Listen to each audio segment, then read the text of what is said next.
All right, so we are headed over to the house of ex-pro basketball player Bo Outlaw, played for the Magic and a few other teams. I met him at a golf tournament, and he told me that the upstairs of his house is not comfortable. So I said, hey, I'll go out and take a look at it.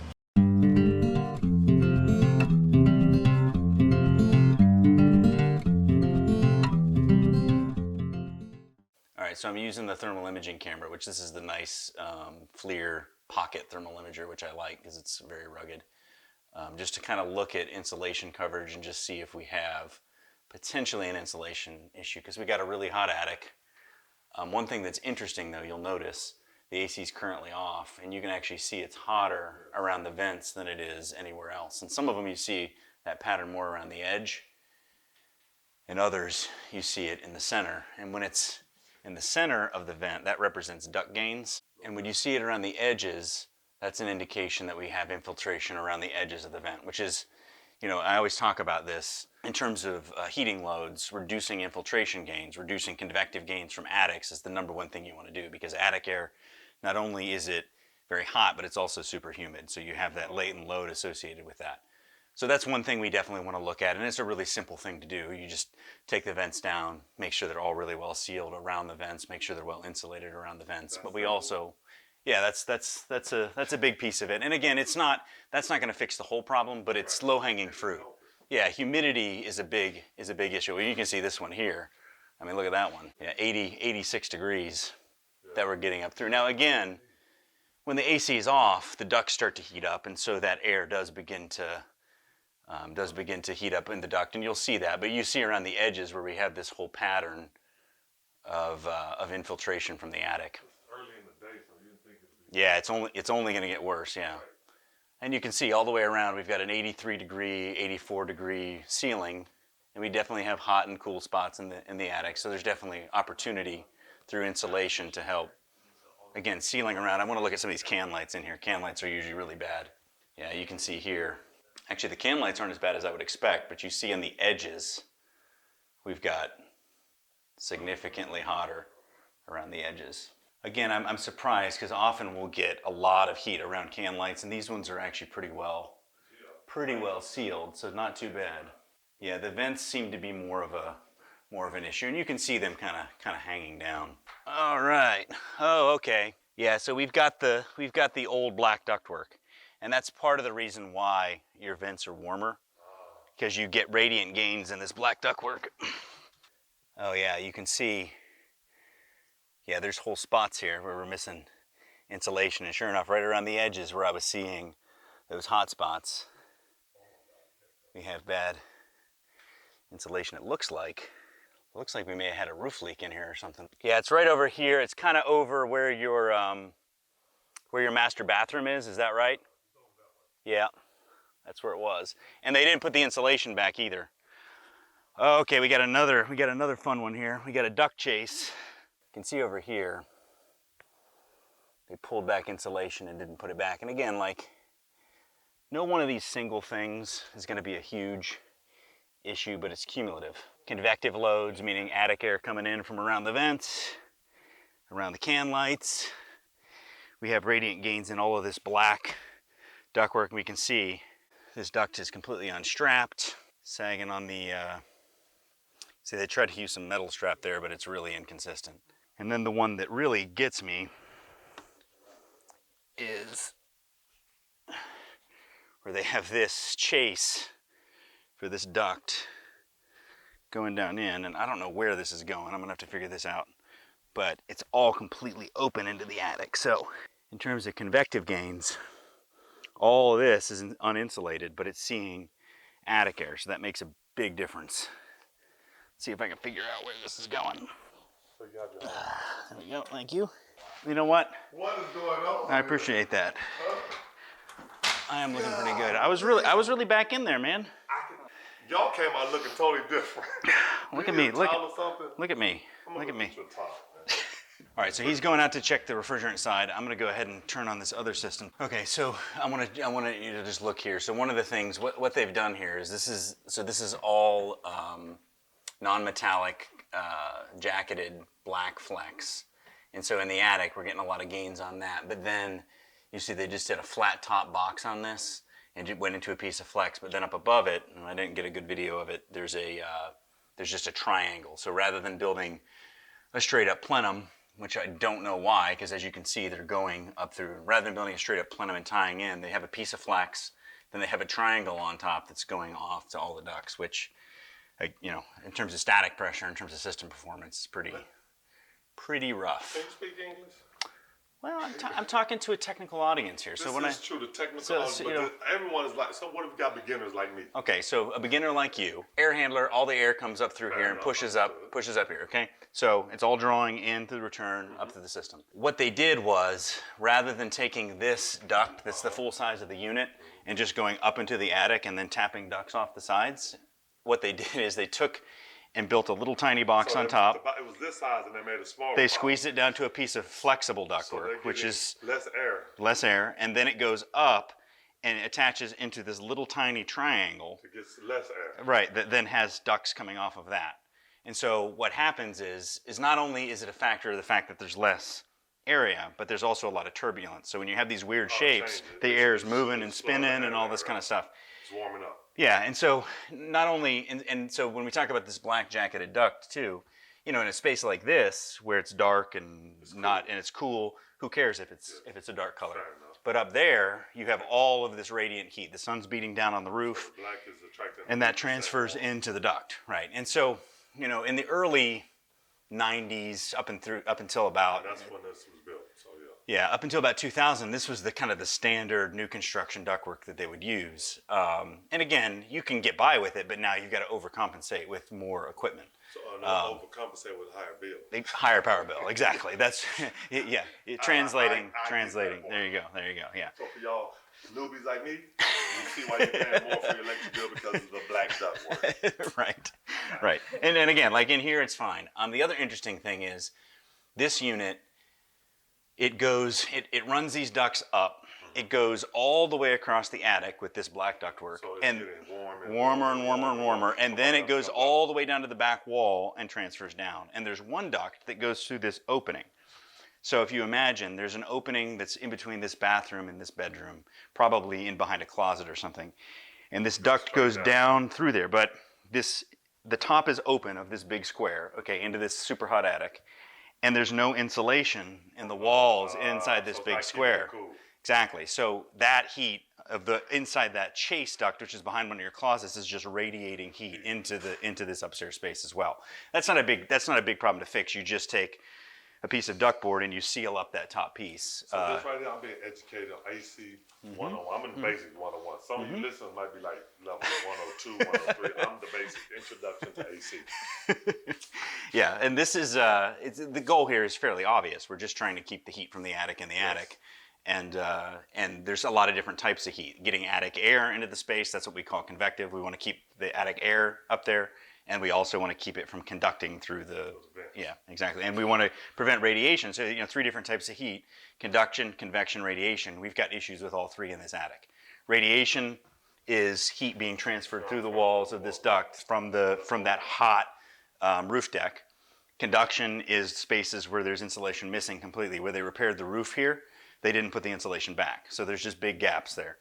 And then you have, what did I miss? Convection, and that's around your vents and everything, wherever it's unsealed. We want to make sure that's sealed properly so that way that heat doesn't come in. And it's not one thing. You add all of those up. You also add up that the equipment isn't producing great airflow because of the way the duct system is designed. And that leads to high power bills, warm upstairs. More money out of your pocket. More money out of your pocket and less comfort. See, that's how it goes. See, there it is. Yeah, and more money out of your pocket, less comfort. All those things you saying just add up to a higher bill. Yeah, that's it. That's it. Higher bills mean shit. You're looking at the bill like, oh my goodness. Yeah. What is going on? Which one of my kids do I need to yell at now? I know. I'm just going to look at how it's constructed here. Looks good to me, but I wouldn't know. Okay. Yeah. So this is all built out of ductboard, and it's fine. It's fine. It could probably use to be cleaned out a little bit, but it's in pretty good shape. They used a gray mastic to seal the edges, which is a little abnormal, but yeah, we got a nice clean evaporator coil, so we're good. Hey, once again, us civilians don't know, so No. To me, I thought it was okay. Yeah, it's all right. So here's another interesting fact. You look at these air filters. This shows our airflow rate in CFM and the static pressure drop across that air filter. So here we have a 3-ton system. So in Florida rated, it's going to be 1,050 CFM. So we go here, whatever the closest one is to 1,050. So it's going to be this one here. We're going to be somewhere between 0.2 and 0.29 static pressure drop across this air filter. What does that mean? That means that these nice, expensive air filters that you buy from the store, they create an air restriction even when they're brand new and clean. So if you look, so this is actually pretty easy math. Okay, so you see here, you're right there in the 0.29 range. Okay, so that's the total amount of pressure drop that can exist across the entire system, both in the intake and the output. We look here. Let's see if I can find it. Our test static, what this system was tested for and designed for, total is 0.2.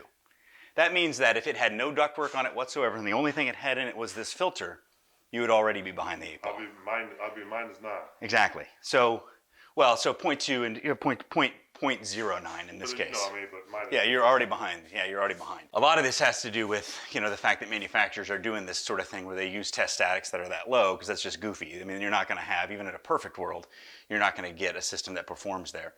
But the point being that if you look at the data and you say, all right, this system's going to produce this tonnage, it's going to produce this capacity to cool the space, if it basically has no ductwork and no filter in it, right? Wow, so that's what those are for, with no ductwork and no filter. Right. Wow. And so now we put a very good filter. And there's nothing wrong with this filter. It's just that you're kind of already up against it. You're already restricting the airflow. Yeah, that's the point. And then you add in a supply duct that's not well designed, and it just makes it worse and worse. Yeah, and that drives the power bill up once again. Rather than saying we're going from A to B, we're going from A, B, C, D, E, F, Yep. G, H, I, J, K. Yep. Z. Yep. It Yep. just goes straight line. And on this system too, it's even worse because it's going up and then it's going all the way around. It doesn't even go straight. It has to go around the corner, go that way, and all the way it's picking up heat. Okay, so we're looking right now. He has tools connected outside, and they're Bluetooth connected. So we're actually looking at the pressures of the refrigerant, commonly called Freon. Freon, okay. All right, you know Freon, right? And so we're looking at the pressures, and we're looking at some other readings. So we're looking at a thing called superheat, which tells us the temperature of the gas that's going back to the outside unit. And we're looking at something called a subcool, which tells us whether or not we have a full line of liquid coming back on this. So that's what we're looking for. We want liquid coming in here, and we want proper temperature gas going back to our compressor. And right now, neither of those are right. Our suction pressure is very low. It's low for the temperatures that we've got. We just disconnected. So regardless, we'll probably, but we need to figure out what the airflow situation is here, because normally speaking, you had this hole here. We would take our temperature and humidity. What's wrong with me? You think everything's all right with me? You think maybe I got an issue? Little humidity? Yeah, okay. So I need some humility. That's what it is. No, so normally you feed through there and you measure the temperature of the air leaving the unit. Right. Well, he wasn't measuring any temperature difference, and so he took his screwdriver and pushed through, and there's something else on the inside of there. There shouldn't be something else on the inside of there. So my hypothesis, I'm getting like almost a 20-degree split though, from here. which means good. air, no. What? No. Okay, hold on. Obviously not. With what you're seeing in terms of pressures and in terms of readings, It's horrible. the fact that you're getting a 20-degree split means that you also have an airflow problem. Because low airflow equals higher delta T. We're talking about delta T here, Yeah. right? Okay, right? You with me? Lower airflow equals higher delta T. Correct. Based on our refrigerant readings, we should not have a 20-degree delta T. You're right. The fact that we do have a 20-degree delta T and poor refrigerant readings also indicates likely, and the fact that we have all these thermal gains through our ductwork means that we almost certainly have an airflow problem. But what we'll do first is go ahead and get it to the rated, this is a TXV system, so go ahead and get it to the rated subcool. Go outside and do that. Okay. When we get done, we'll then look at what our split is, our delta T. And then once we get done with that, then we'll pull the heat strips out and see what we find. Okay. Cool? I'll go do that now. Go do that. That'll be great. See, the fact is that your air conditioner is still blowing cold air. Right. It's not broken. Right, fair, good. So the fact that right now we're identifying some things, that's all just helps with comfort and is going to help with power bills. No matter what we do, we're going to walk away today without doing anything else, and it's going to be working better than it did before. So that's good news, right? That's not great bad news. No, That's I good like news. The end result is great news. Yeah, that's good Getting news. to that great news. Yeah, yeah, that's Remember, it's a I'm little. an AC 101 guy. Basics. Yeah, but you know, Have an idea. you're Bo Outlaw, so you know this stuff. All right, I want to look at this return box too while we're here. Go ahead. I This will. is the one that doesn't look good. I will. Oh, it doesn't look good. No, this one don't look like the other one. Okay, all right. One of these things is not like the other. I learned that in Sesame Street. Okay, there we go. Yep. Yep, there we go. Didn't I tell you? There we have it. Doesn't look like the other one. Well, here's another thing. So, you see this right here? That's liquid, yeah. You got water there. Most likely, given what we're seeing, that's probably not due to a drain backup. Usually, most common thing you'll get would be these drains. Oh, well, we're going to clean your drain too before we leave. We got a little buildup in the bottom of the line, so we'll get that cleaned out too. But most likely that's occurring because of a freeze up. So your evaporator coil is probably building up a little bit of ice, and then it's dropping some of So that. dropping the temperature as well. Yeah, yeah. And again, ice isn't a good thing. We don't want ice on the evaporator coil. No, that we don't. Ice is no bueno. But this is also creating an air restriction because again, you got the same kind of filter, same tonnage unit. You've got 6 tons of air in this house. Do you know the square footage of your house? Roughly 32 to 35, somewhere between. Yeah, yeah. Because So there's 2 floors. So you've got massive amounts of air conditioning going into this house. You should be having no issue cooling this place. In fact, you almost certainly have too much air going into this house. I can't tell. So, but that's what I'm saying is you're not seeing it. You're paying for it, but you're not seeing it. Yes. I just paid for it the other day. Yes, I did. The bill came through. Yeah. All right. Yeah. This one's the same thing. Now these 2 systems are new. Yeah, they both are. They're Yeah. newer. They're both 2008, probably installed in 2008, late 2008, early 2009. Is that about right? So yeah, that's not that new, but for But it just shows how old I'm getting. That seems new to me still, I'm and with you I know, thought it was new too. yeah, But, yeah, 13 years old. That's actually not new, but that's a middle school. All right, so this is exactly what I thought. So this is kind of rubbing it in Joel's face. This is actually just all a facade. When we look inside, and it's really hard to see in there, but when you look inside, it's all flex. I took the heat strip kit out, and so rather than removing the flex plenum, they just boxed around it with ductboard for some reason. I'm not really sure what the reason is, but probably just to make it look like it's new. But that's definitely affecting the airflow for sure. Yeah, This is an X13 motor, so it is probably been compensating for the airflow issue just by ramping up, running high speed this whole time. But again, that's power, that's electricity consumption. I think So one of these is newer because I remember one of those got replaced. one of these Yes. blowers, yeah, it could be this one. This one does look abnormally clean. That one might be the newer one because one Yeah. was out and they had to replace one. Well, so one of the reasons why these fail is when they have to run Run so hard their whole life because they're having an airflow restriction. And this one certainly is not great. I mean, this is a tiny little flex duct inside. It's kind of like when you have a muffler on the car. Like you want a bigger muffler to blow it so you get more circulation. Yeah, exactly. More air. Yeah.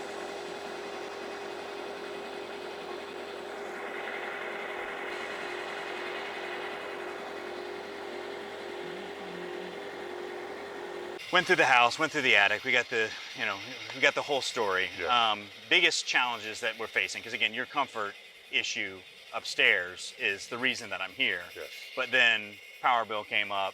We found that the system was low on refrigerant. When we pulled the cap off, it had no seal in it, and it was leaking a little bit. So we got that charged up where it should be. Cleaning the drains, just because that's a good thing to do. But in terms of moving forward, the things that we're kind of looking at are, we got some attic insulation that's moved out of the way. So we need to do that. That's not a big deal. We've got the weirdest thing that we found was where on the Which unit. one? Let me see. Which one? Yeah, the weirdest thing we found was that unit where they just put the ducts around an existing flex duct. And we're definitely restricting the airflow. And we're seeing that in the readings, and that's probably been that way since the unit was installed. Since I got, yes. Yeah. So we talked about it a little bit kind of up front, but what are your goals here? Like what would you like to see in your home? What are some of the things you would like to achieve? I just want it to be cooler. Like when the AC is running, the hallway is probably the coolest place because of I don't know if the trigger points, the cutoff switch is right there. Yeah. So when the doors are closed, the hallway gets cool, then the AC says, okay, the house is cool, and Yeah. it kicks off, but the rooms are not cool. Yeah. And then you saw a couple of rooms are bigger, and I don't need all the rooms to be ice cold, but I just Right. want them to be cooler so you're comfortable. Like, so we don't got to have a ceiling fan and the AC on at the same time. Right. Yeah, you want to distribute the air to those rooms evenly. Yes. So that way it's distributing to the outside and it's drawing in and everything's staying the same temperature. Yes. But like we pointed out when we were looking at everything with the thermal imaging camera, A lot of heat was coming a lot out of heat was coming out of the vents. Yeah. As soon as that unit goes off, you have those black ducts, and those black ducts attract the heat from the attic, from the roof deck. That's what we call radiant heat. Right. It picks up into those ducts, and so when that unit's off, it's literally dumping hot air into I saw that with the thermal into the camera. house. I Yeah, was like, yeah. Which wow. is kind of a neat way of looking at that, and that's the advantage of your modern ductwork that has that silver jacket on it that rejects the heat rather than absorbing. Yeah, it makes sense when you say it. Now that you say it, it makes sense. Like I said, I had several people over here doing it. Not one of them explained to me what you just explained. Yeah. So they came and did what the job was required of them to do, but they didn't say, well, this might need to be replaced. This is older, and you might want to look at this later. No, they just did this and left those other three. Yeah. And like a minor thing, you took off a plate, and you saw the filter was messed up. Yeah. That plate's been off more than once. I've seen it off. Yeah. No one said nothing about the like just something minor like that. Yeah. And that makes a difference of, Yeah. I guess, who you can call and trust people. Like, okay, are you doing the work? Yeah, for us or and I'm always sensitive to not criticize anyone, because I think people are, they're making a living, but the difference in approach is, if you're going to have a professional in your house and they're going to be working on something, you might as well take it as an upgrade. You don't have to spend more money to make these little details better for you. And so just because they show up and maybe there's a capacitor failed, or there's something simple, or maybe it's low on Freon or whatever, take it as an opportunity to look at everything and then go back to the client and say, hey, I was able to do this, this, and this. It made it better. And then here's some other things you might want to know about. Exactly. Right? It's not that you have to do it, but you want to know what's going on in your home. But that's not you criticizing. Like you said, as you as a professional and me as a consumer, I'm saying just doing your job. Yeah. So if you go anywhere, you go to a restaurant, they're going to offer you this, this, and this, but you're still going to make your own decision. Exactly. So you can tell me what's going wrong. I say, okay, well, let me fix the first thing you're here for, but can we skip 2 and 3 and get to number 4 and fix that? Mm-hmm. Well, yeah, but you might need to fix this before you get to 4. Okay, I don't know that. Yeah. You have the proper information, knowledge. Just give me the menu. Yeah. Let me pick what I want to get done. Yeah. If it's possible to do it in that order. Yeah. If it needs to be done in a certain order, then you let me know. Yeah, you can't do that without doing this first. Okay, well, let's do that. Right. As long as it's honest. We talked about that a little bit too. That's the key. How often information that's given is based on trying to scare you into something or telling you have to do something when you don't. That stuff drives me crazy. Have to do or need to do. Yeah. Or they want you to do it. Yeah. Good luck. Yeah. Well, you see that nowadays when you go to get your oil changed. It's like, all right, you got this list of things, but how much of this is really a value? I got a guy if you need a guy. You got a guy. I got a guy if you need a guy. Right, I got a good mechanic. So that guy I do know. No, that's good stuff. So yeah, so I'm going to go back. I'm going to kind of put together that list. We got really some of the most important things done that are like super urgent. We just shut off the vacuum now. So We're not vacuuming anymore. Yeah, we're done vacuuming.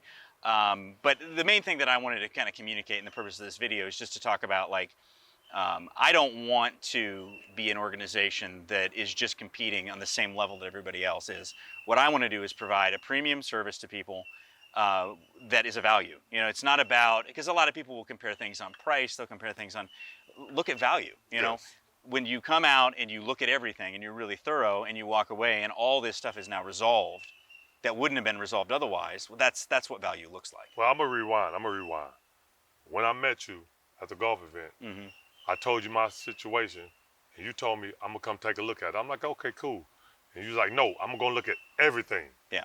So I'm like everything? He's like, yeah, everything. And so you did exactly what you said, with no problem. I'm like, that's the first, like I said, normally when the AC company comes through, they do exactly what they're there for and nothing extra. And it's not even necessarily extra. If you take off this, and this to get to that, and you saw this and that was bad before you got to the problem, you might want to say something. Yeah.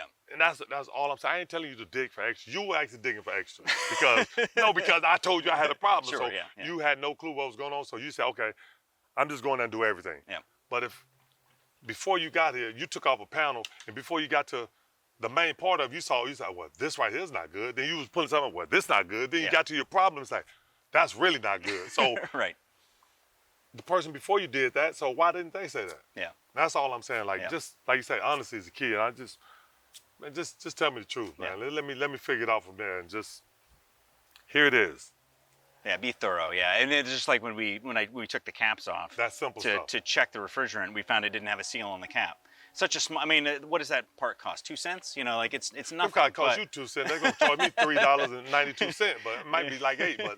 And that's okay because it's a necessity. Sure, That but- I didn't know about. Yeah, and the point is that like if you don't mention it, you put that, and then it leaks, and now you have the problem that you have, where you've got to have a service call. You're uncomfortable. Maybe it freezes up. Worst case scenario, maybe it creates some growth in the system. So You know, guess things what? you don't want. That's the benefit of that person. I mean, that's job Exactly. security. You know what I'm saying? Oh well, yeah, yeah. That's job security. Let yeah. me just fix this. I know that's going to be a problem, so let me fix this so I can come back later. Like, come on, man, don't do me like that. I think the temperatures we have in Florida, it's enough job security just being in this business. Fair enough, but golly, so wouldn't you get tired of coming back to my house? That guy's not nice. I'm really nice, but I mean, yeah. I mean, if your get house, frustrated, maybe. yeah. Your house, maybe. I don't know. Get a chance to hang out with Bo. So, anyway, all right, man. Thank you so much. No, and no, we'll, thank you. Yeah, we'll be back. So yeah, it my sounds like- pleasure. yeah. Yeah, I'm sorry. I guess I'm sorry you got to come back, but I'm actually happy. Yeah, it'll be fun. It's fun. It's been a good day. He been a says good it's day. going to be fun. I'm It's like, beautiful man. weather. I mean, I went in that attic. That was no part fun. yeah, the weather was not good in the I saw attic. 2 people go in the attic. One came out calm, the other came out sweating. I ain't going to say who that was. I mean, I was calm. I was just a little sweaty. Yeah, it's A true. little? It's true. Yeah. I had to get a towel for this. Yeah, it's bad. Yeah, rough genetics, man. Rough genetics. All right, brother. Thank you. Well, thank you. Thanks for watching our video.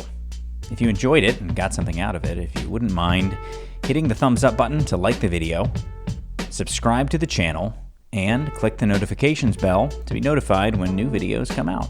HVAC School is far more than a YouTube channel. You can find out more by going to hvacrschool.com, which is our website and hub for all of our content, including tech tips, videos, podcasts, and so much more. You can also subscribe to the podcast on any podcast app of your choosing. You can also join our Facebook group if you want to weigh in on the conversation yourself. Thanks again for watching.